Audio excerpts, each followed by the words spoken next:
PA e PG. É um assunto, progressões aritméticas e progressões geométricas. Progressões aritméticas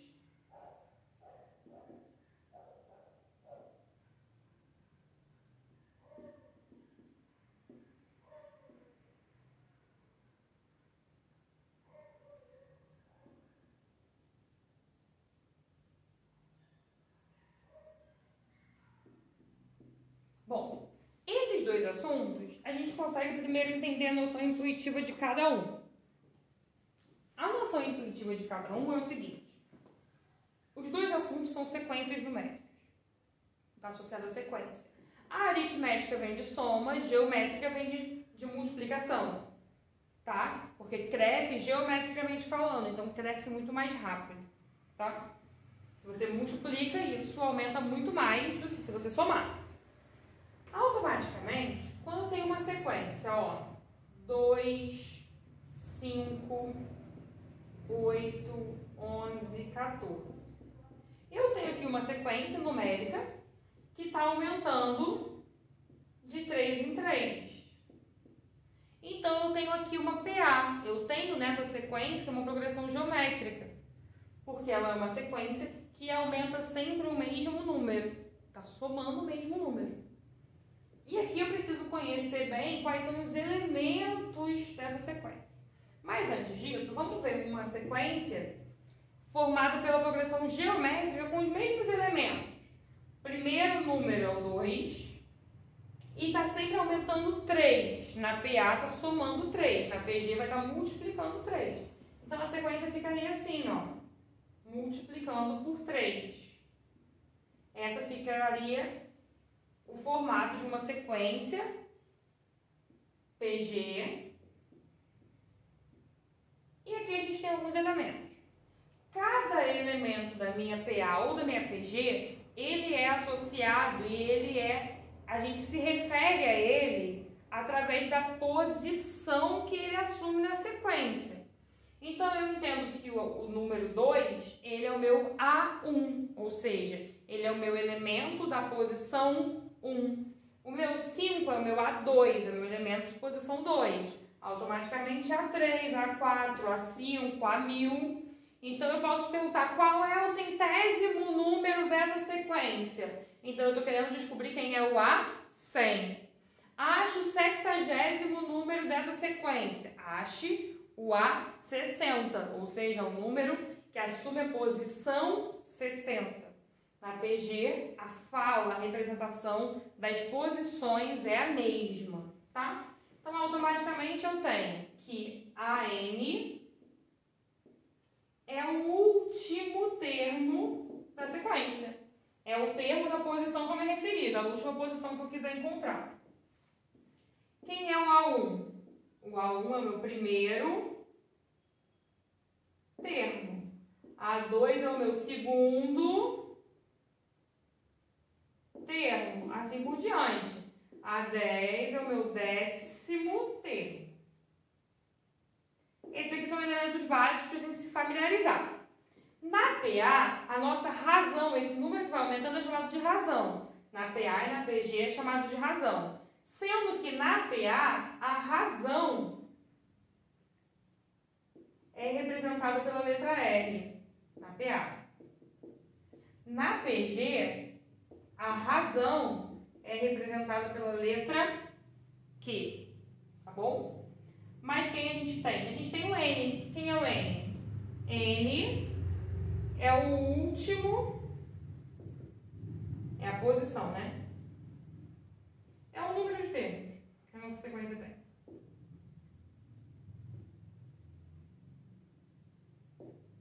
N é o número de termos que a minha PA ou a minha PG possui.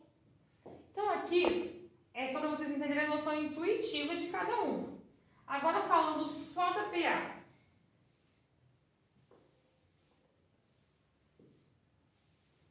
Falando só da PA, como que eu chego no meu A2? Ou seja, como que eu cheguei no 5? Eu peguei o meu A1 e somei com a minha razão. Eu tive que somar 2 com 3. 2 é o meu A1. 3 é a minha razão, então eu tive que somar 2 com 3. Como que eu chego no meu A3?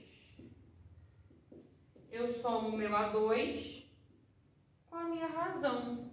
Só que somar o A2 com a razão é a mesma coisa, ó. A2. Eu não disse que A2 é A1 mais a razão? Então, o meu A3 pode ser o meu A1 mais a minha razão, mais a minha razão. Porque aqui, ó, eu tenho exatamente o meu A2. A2, aqui eu tenho que o meu A2 é A1 mais a razão. A2 é A1 mais a razão. Então, eu posso dizer que o meu A3 é A1 mais 2 vezes a razão. Ou seja, aqui e aqui são as duas maneiras importantes que a gente tem para escrever o meu A3.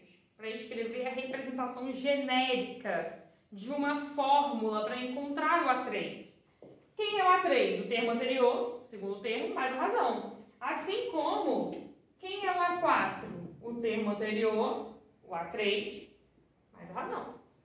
Aqui eu escrevi, no formato que eu escrevi aqui. Agora, quem é o A3? É o primeiro termo, para chegar aqui. Sai do primeiro termo, soma a razão 2 vezes. Para chegar aqui, sai do primeiro termo, 1, 2, 3. Soma a razão 3 vezes. Automaticamente eu tenho que A3 é igual a A1 mais 2R. Repara, como que chegou no A3? 1 com 2, 3. Com esse macetezinho aqui fica fácil de escrever qualquer número em função de A1 e R. Quem é o meu A10? A1 mais 9 vezes a razão. Como que eu posso escrever o meu A4 aqui? A2 mais 2 vezes a razão. Como que eu posso escrever A10 de novo? Em função de A4. Mais 6 vezes a razão. Só focar nesse númerozinho aqui. Então, o que eu quero que vocês saibam em PA é que a gente pode, na PA, reescrever um número em função de qualquer outro número com a razão. Mas a fórmula genérica para tudo vai ser que a n é igual a A1 mais n menos 1 vezes a razão. Por que é n menos 1? Se aqui está 10 e aqui está 1, 10 menos 1. Por que é menos 1? Porque está 1. Se eu colocasse 2, ia ser n menos 2. Se eu colocasse 10, ia ser n menos 10. Então, a gente consegue escrever a PA, escrever qualquer termo de uma PA em função de A1 e da razão, sempre, tá? E qual é a fórmula da PG? A n é igual a A1 vezes Q elevado a n menos 1, que é a razão. Então, essas são as duas fórmulas dos termos gerais de uma PA, aqui está a PA, e de uma PG. Essas são as noções básicas para a gente conseguir resolver um problema que envolve PA e PG, tá? Então, por exemplo, dada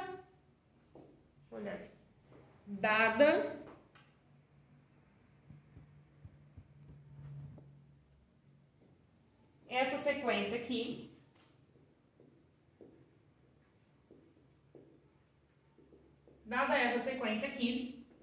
determine para mim quem é o centésimo termo dessa sequência. Estou numa PA. O que eu vou fazer? Eu quero o A100.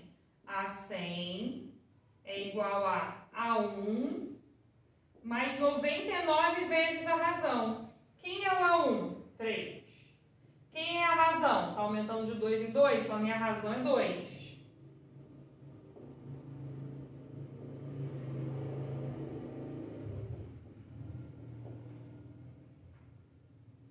Então, o centésimo termo dessa PA vai ser 201. Eu tenho uma PG. Eu quero, na minha PG aqui, eu quero achar o 10º termo da minha PG, o A10.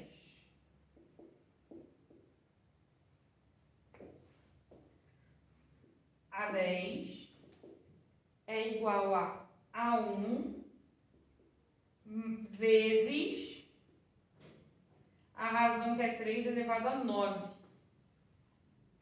Essa conta aqui vai ficar enorme. Calma aí. Deixa eu colocar fora. Vezes Q elevado a 9. Aí aqui, como vai ficar? A10 é igual a 2 vezes 3 elevado a 9. 3 elevado a 9, vamos na fé, que demora para fazer, né? 3 vezes 3, 9. 9 vezes 3, 27. 27 vezes 3, 81. 81 vezes 3, 243. 243 vezes 3, 729. 729 vezes 3, não sei se minha cabeça vai não. 729 vezes 3 vai dar 2.100, 2.187. Então, estou em 3 elevado a 7, não consigo fazer de cabeça. 2.187. 2.187 vezes 3. Aí eu vou estar no 3 elevado a 8.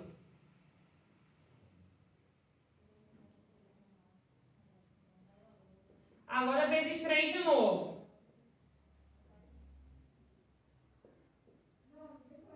Beleza, então 2 vezes 19.683. Então, aqui a gente termina essa conta.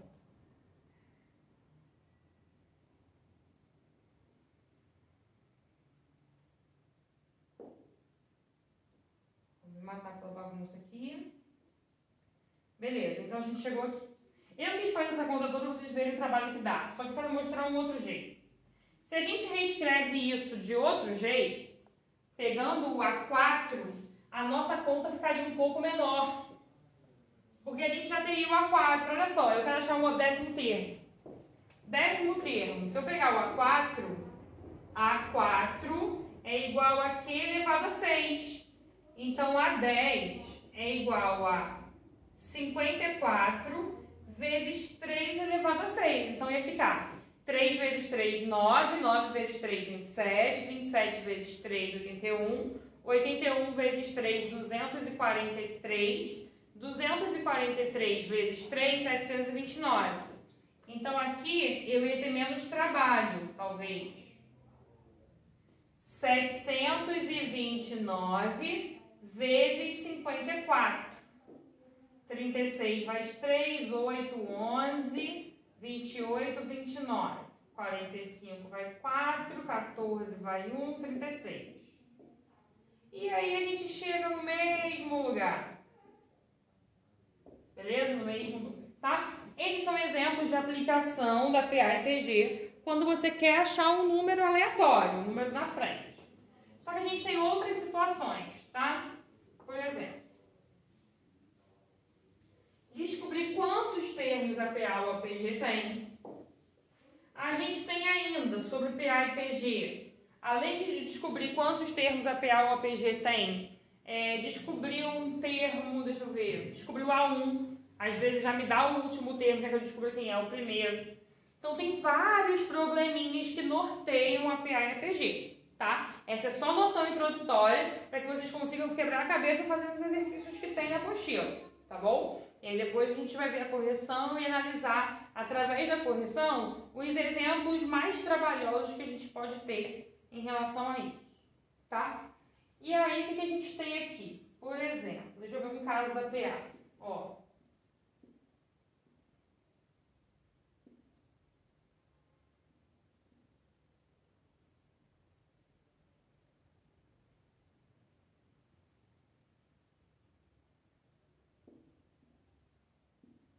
Vamos supor que seja dada essa sequência para vocês. Dado uma PA onde o primeiro termo é 2 e o último termo é 212, quantos termos tem essa PA? O que eu tenho que fazer aqui? Escrever a fórmula. AN é igual a A1 mais N menos 1 vezes a razão. Quem é o AN? O último termo. Quem é o A1? O primeiro termo. Por que o 4 está aqui? Vou te mostrar quem é a razão. 2. Como eu vou fazer essa conta? Ó, distributiva aqui na frente, equaçãozinha do primeiro grau. Ó.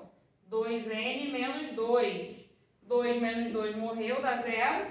Ficou 2n igual a 512. Então, aqui vai ficar n igual a 512 dividido por 2. Então, essa é uma PA que possui 206 termos. Agora, vamos supor que essa mesma questão, dessa mesma sequência, e diga que é uma PG, não diga que é uma PA. E quer descobrir quantos termos tem se fosse uma PG. Então, se fosse uma PG, eu tenho que botar a fórmula da PG. AN igual a A1 vezes Q elevado a N menos 1. AN, último termo, 512. A1, primeiro termo, 2. Razão. Na PA, uma PG seria 2, né? Se fosse mais 2 ou vezes 2, nós no meio. Então, 2 elevado a N menos 1, que eu estou querendo descobrir isso aqui. É o N, eu não tenho N, beleza. Esse 2 está multiplicando, eu vou passar ele para cá na minha PG dividindo.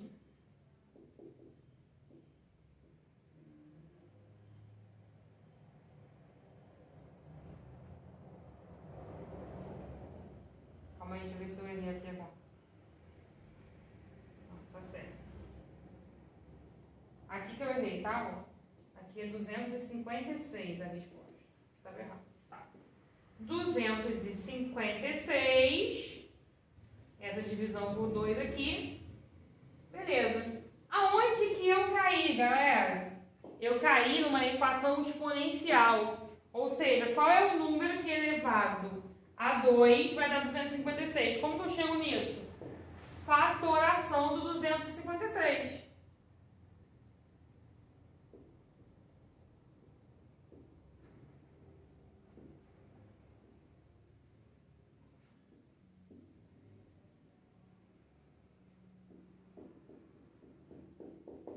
Eram 8. Então, eu tenho que 2 elevado a 8, acho que não aparece no vídeo, se eu colocar aqui.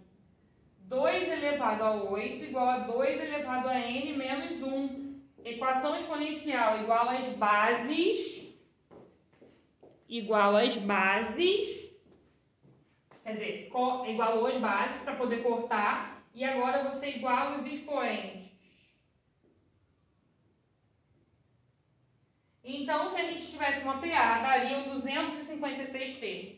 Se a gente tivesse uma PG, dariam 9 termos. Olha a diferença, né? Da velocidade que a PG cresce, tá? Então, o que a gente precisa saber a fundo sobre PA e PG?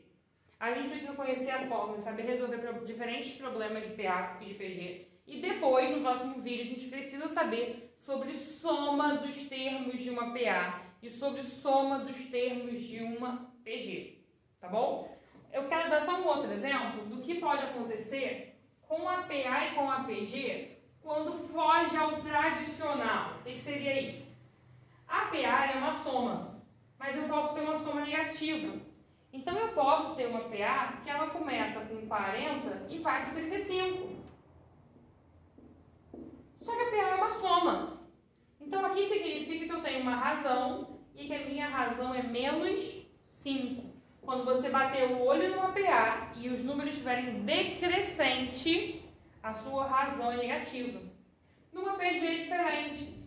Quando você olhar uma sequência numérica e ela estiver decrescente, você não vai ter razão negativa. Você vai ter uma fração. Aqui, a minha razão é 1/2.